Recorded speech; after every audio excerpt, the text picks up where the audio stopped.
All right. Okay. So it's interesting how people always presume that because you can do one thing, that you can automatically do something else that may be similar to that thing that you can do. For example, after college, I coached a tennis team, which is pretty much kind of like a country club type of sport.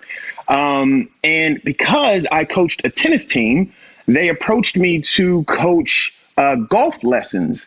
And before I could tell them that I had never played golf a day in my life, they told me that it paid $30 an hour. So $30 an hour to someone who just graduated from college, my broke ass, that was a lot of money. So I accepted the job and went on to bullshit my way through a summer of teaching golf lessons.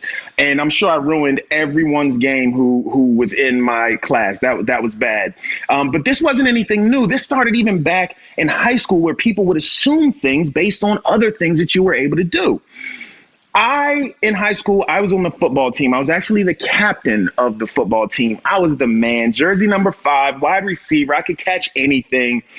And so the football coach, who was also the track coach, put me on the track team. Now, I had never ran track before. I didn't even get it. Like, well, am I running from anyone? No. If I get away, if I do well, is there a touchdown at the end? No. It just didn't make sense to me. But it was the football coach telling me to run track, so I did it. No questions asked. I'm in. He added me to the track team. So it's my first track meet, and I'm there. I'm playing the part. And he put me in the 400. And for those of you who don't know, an indoor track, the 400 is two times around the track. No problem. So he tells me, all right, get ready. Here's your heat. You're in. It's a really competitive heat. I'm getting ready. I'm loosening up. I got the uniform on. I got fresh haircut. Got the baby oil on the arms and the legs. I'm ready to go. I'm looking pretty good. The reason I really got kind of dolled up is because the Largo girls were there. Now, Largo was a high school where somehow every girl that went there was attractive. If someone said, yeah, my girlfriend goes to Largo, you knew that she was good looking. It was in the suburbs of Maryland. I don't know how they did it. Every girl there was cute, bottom line. So I'm trying to show off for the Largo girls. I'm trying to show off for my teammates. And I'm trying to show off for my football coach as well. So during introductions, they're telling, introducing everyone from every school, Chris Lundy, Lane 3, Forestville High School, everybody, Largo girls, what's up? So runners on your marks, get set, pow, and I'm out. Right? I'm talking everything's perfect. My posture's right. My form was perfect. Arms glistening. I am gone.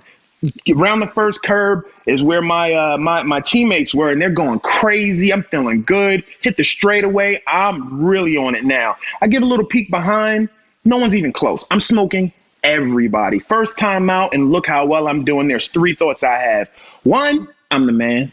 2, I've always been the man. 3, I'm always going to be the man. I'm really feeling myself right now. Boom. Lap 1, done. In the books. I probably broke some type of record. I don't know.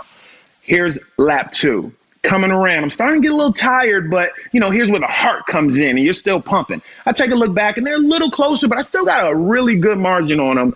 I'm thinking, why didn't my coach put me in track sooner? Clearly, I was made for this. So I'm hitting my thing. I'm doing my thing. And again, I'm starting to get a little tired, but I can still pull it out. I'm in first place.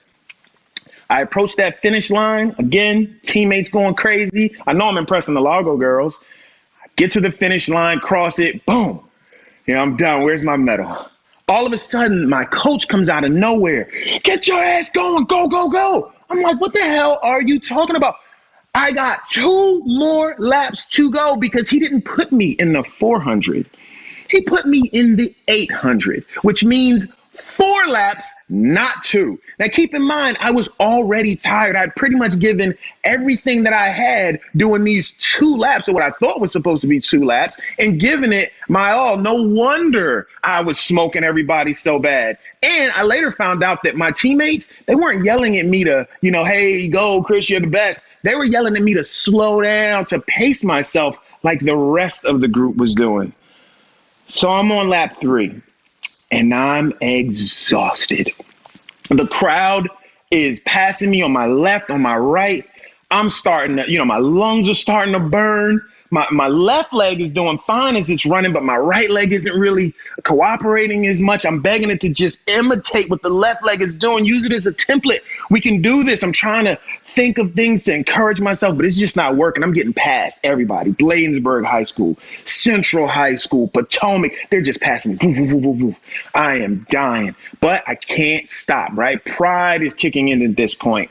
I got people watching me. I got girls I'm trying to impress. So I got to just keep going. Fourth and final lap, and I'm on fumes. I'm starting to get delirious. My vision is getting blurred. I'm having all kinds of weird thoughts and worrying about shit that didn't matter. Like, did I feed my dog earlier? I don't even have a dog. I'm having regrets, like what I ate for breakfast. I regret that. I regret joining the track team. I should have never went to this school. I'm breaking down on this track. I remember even looking over to my right and seeing people in the stands who were just going to get snacks from the stands, and even they were outpacing me on their walk to go get Doritos or whatever the hell it was. But that wasn't the worst of it. The worst of it was the Fairmount Heights guy. You see, Fairmount Heights was the worst high school in the entire county. If you had a homecoming game, you would want Fairmount Heights to be your opponent because you just knew you were going to blow them out. They were trash. And who do I see coming up on my right? The Fairmount Heights guy. This was embarrassing because I was in last, or second to last. He was in last. At least if I could beat the Fairmount Heights guy, I could at least take some pride, but no dice. He was having none of it. I remember even trying to reach out and grab him. And I remember asking him if I could just talk to him, if I could just have a word with him. And he just kept on going. He kept on going. And I'm thinking to myself, I can't come to you. Can you just come back to me? I am dead. I'm on fumes. I'm basically walking at this point. So dead from spending everything I had on the first 2 laps, not knowing that I had 2 more to go for a total.